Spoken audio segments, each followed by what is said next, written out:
somebody raise somebody up, you know they did work with you, they go from your little man to maybe A&R to something else. He just kept trying to keep me right here, like. Tyler Perry is facing yet another controversy as recent headlines shine a spotlight on his connections with Diddy. Speculation is swirling, suggesting that Tyler may have collaborated with Diddy to undermine Mace's career. The intrigue deepens as Mace himself steps into the spotlight to offer his take on the unfolding situation, unveiling revelations that raise serious allegations involving both Oprah and Tyler. There was considerable anticipation surrounding Mace, with many anticipating his ascent to not only conquer the R&B scene, but also make an enduring impact on the entire rap world. Thus, it came as a shock when he dropped the bombshell announcement that he was stepping away from the rap game to follow a calling as a pastor. This revelation caught everyone off guard, particularly considering his chart-topping dominance from 96 to 99. The unexpected nature of Mace's departure from the Bad Boy Records roster sparked a heated debate fueled by swirling rumors and speculations about the circumstances behind his decision.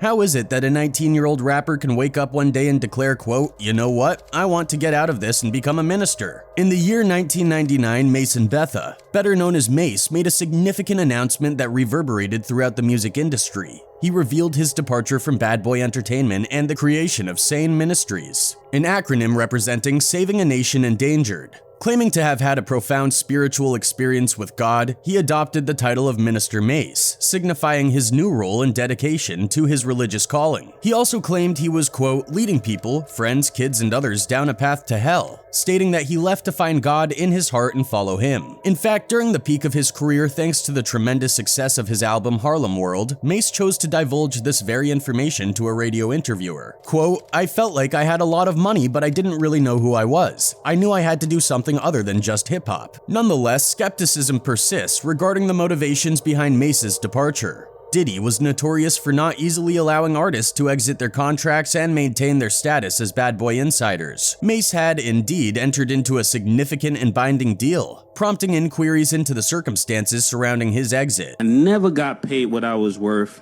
and I never got the respect I was worth. So the disdain that I got for Puff is more like, you trying to keep me here. Even in the absence of royalties during his hiatus, Mace managed a successful comeback after 5 years with his album Welcome Back under the Bad Boy label. However, he swiftly expressed his desire to part ways once again and strategically navigated his way into an interview with Puffy. In this interview, he formally sought his release from the contract, marking another noteworthy twist in his tumultuous journey with the label. Once I get the paper signed, then I come back. That's what it is, guys. You see what I said? What you have to talk about? You got nothing to talk about right now. No, this is freedom paper. In 2016, Mace made a striking comeback during a Bad Boy Records tour, wasting no time before publicly expressing criticism towards his former boss. Shortly afterward, he took to Instagram for a live session to elaborate on the circumstances surrounding the incident. When I see the hurt and the pains of other people on Bad Boy, that motivates me to say something. Despite occasional appearances of reconciliation, the underlying tension between Mace and Diddy never truly seemed to dissipate, as Mace continued to criticize Diddy. This dynamic persisted even after Diddy delivered a heartfelt speech at the Grammys showcasing the complexity and unsettled nature of their relationship. Diddy stated, quote, "Truth be told, hip-hop has never been respected by the Grammys. Black music has never been respected by the Grammys to the point that it should be." While Diddy's words resonated with many musicians, Mace notably did not share the same sentiment. The rapper took to Instagram, though the post has been deleted, to express his grievances about the alleged unfair treatment he endured under the leadership of Bad Boy's label head. Quote, "Your past business practices knowingly have continued purposely starved your artist and been extremely unfair to the very same artist that helped you obtain that Icon Award on the iconic Bad Boy label." In a candid interview, Mace went a step further, revealing that he had never received proper compensation despite being the creative force behind many of Bad Boy's hit songs. This disclosure shed light on his financial struggles within the label, adding another layer to the ongoing controversy surrounding his relationship with Bad Boy Records. Beats, you ain't getting the money, you ain't getting the publishing, you ain't getting the respect, and I don't think you're like that. No. One of the most direct references to Diddy came when Mase mentioned the star's latest name change going by the moniker Brother Love. Quote, "Since Kane K'd Abel, I'm able to K Kane. Love don't steal, my guy change your name." Mase's rap raised eyebrows and fueled speculation among listeners, with some speculating that the lyrics were alluding to Diddy's alleged involvement in the K-ing of Notorious B.I.G. for financial gain. Puffy has been making money off of Biggie's name for longer than Biggie was alive. By now, it has become widely recognized that the executives in the hip-hop and film industry share interconnected relationships. Numerous instances have surfaced where Tyler Perry, Diddy, and Oprah have appeared to be involved in various ventures together. Allegations have circulated suggesting that Diddy made concerted efforts to undermine the careers of his peers, while Oprah and Tyler Perry were implicated in actions that purportedly sought to demean black actors. There is now a belief circulating that Mase's career was indirectly influenced by Tyler Perry and Oprah Winfrey. Speculation suggests that Diddy collaborated with both influential figures in the industry, forming alliances that allegedly played a role in unjustly derailing Mase's career. Moreover, Mase's revelation in his song Oracle 2, The Liberation of Mace and Betha, is indeed intriguing and raises questions about potential connections between Diddy, TD Jakes, and the circumstances surrounding Mase's career. In the lyrics, Mase suggests that Diddy had a deal with TD Jakes, implying that this arrangement may have influenced his financial dealings and prevented Mase from speaking freely. He rapped, quote, "Diddy got a deal with TD Jakes, that's why he never paid me. He knew I'd be free one day and he ain't want me to say what I'm about to say today."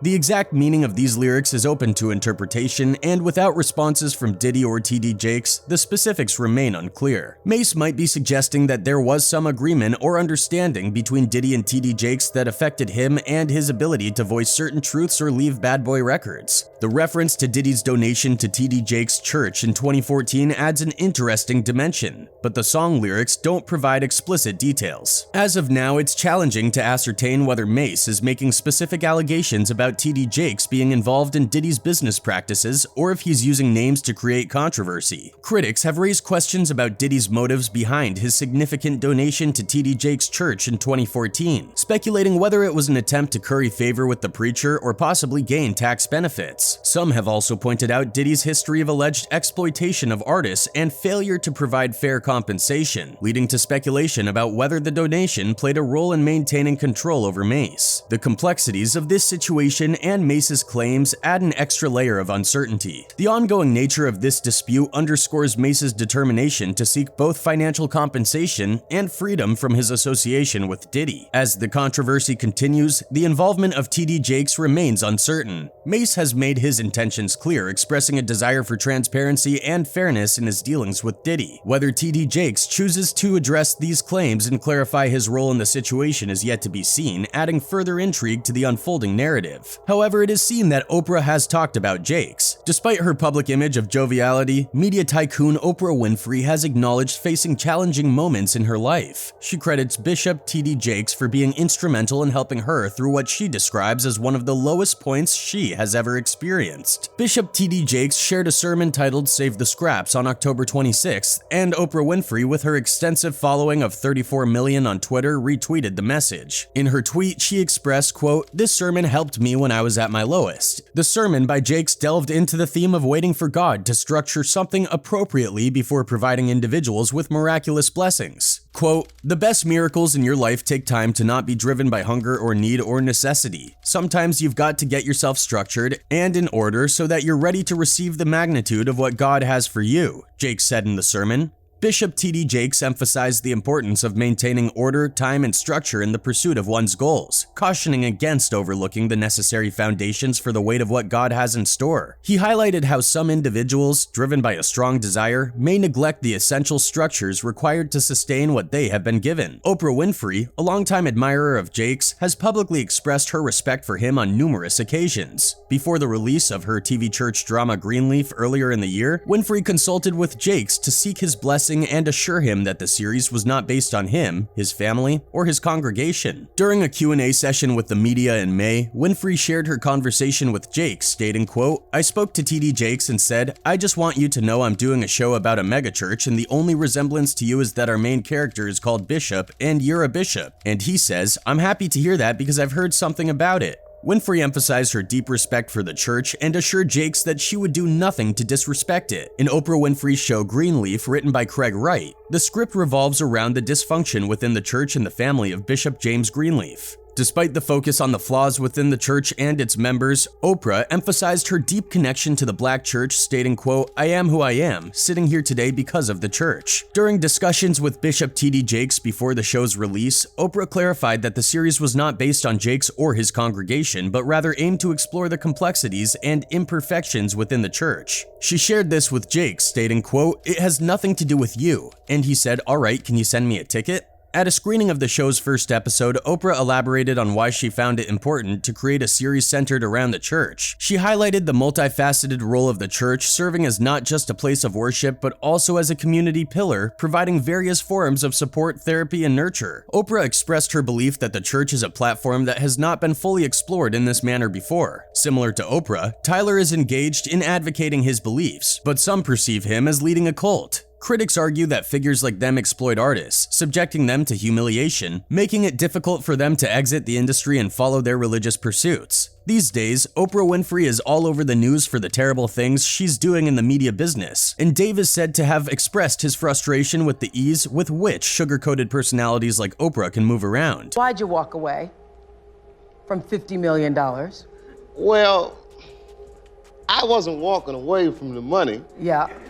Did you notice how Oprah was pointing toward Dave's downfall? Like she knew what she did. And honestly, if I look back at the past, I remember Oprah has been at the center of a number of controversies, from allegations that she engages in smear campaigns against her critics and sabotages their careers, to the more disturbing claims that she is involved in human tea. Oprah legitimized the notorious criminal Zhao Tashira, aka John of God, as a miraculous faith healer, one who could cure cancer. And if we talk about smear campaigns against her critics, the Monique Oprah controversy will be at the top. And if you don't know, let me tell you that Oprah has totally ruined Monique's career, that she is allegedly now about to get homeless. And look at Oprah, who hasn't even apologized to Monique for the damage she has caused to Monique. For 8 years, my family has suffered and my career has suffered because what I would not allow those entities to do was bully me.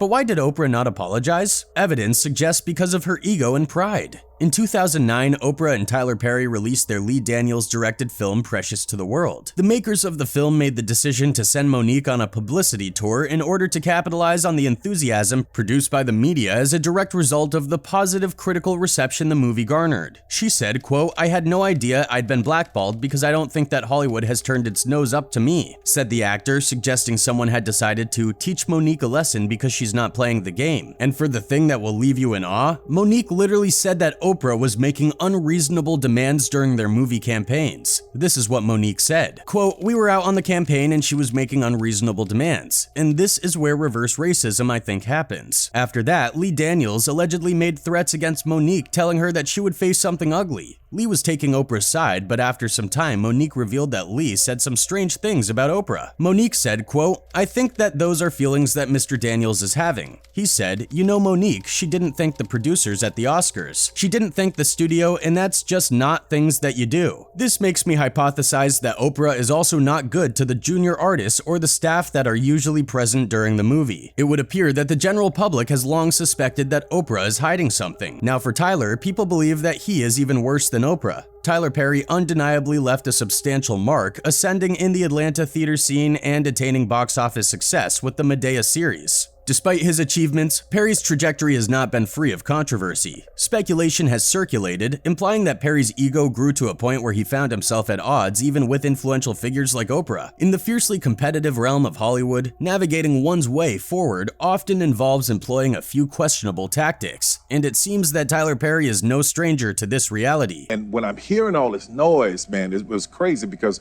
there were no black people on television. Before diversity became a thing, Tyler Perry was the only one out there for a long time. Tyler Perry's approach to casting and character portrayal has become noticeable to viewers, leading to discussions about his business strategy. Some individuals argue that Perry tends to cast dark-skinned actors in villainous roles while portraying white-skinned individuals as heroes in his movies and shows. This perception has generated discussion and debate within his audience. Pitiful black woman being abused by a no-good, dark-skinned man. and then saved and rescued by the perfect light-skinned man.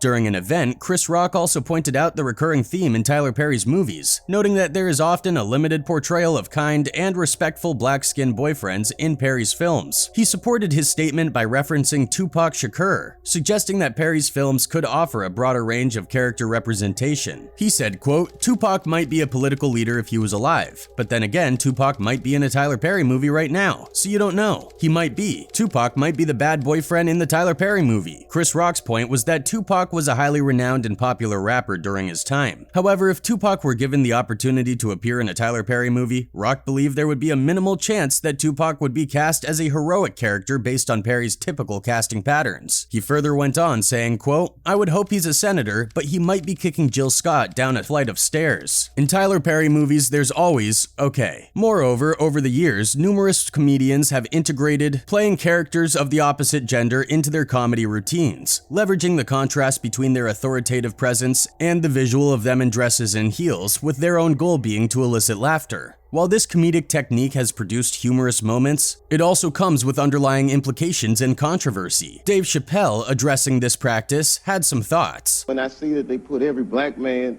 in the movies in a dress at some point in their career, I'll be connecting them down like, wow, these brothers gotta wear a dress. During a guest appearance on Oprah's show, comedian Dave Chappelle raised a thought-provoking question. He questioned the trend of many accomplished entertainers embracing this trend at some point in their careers. One prominent instance is Martin Lawrence, acclaimed for his lead role in the Big Mama's House series. Similarly, Eddie Murphy included a female character in his repertoire of roles in the Nutty Professor film series. This happened to me. I'm doing a movie with Martin. Yeah. The movie's going good. So I walk in the trailer. I'm like, man, this must be the wrong trailer because there's a dress in it. Jamie Foxx made a lasting impression with his unforgettable Ugly Wanda character on In Living Color, while Marlon and Shawn Wayans delved into gender reversal for their roles in White Chicks. These are all iconic and thought to be funny roles, though there has been controversy due to characters like Chappelle. Furthermore, the less successful Juwanna Mann movie from a few years ago is a chapter that some may prefer to leave in the past.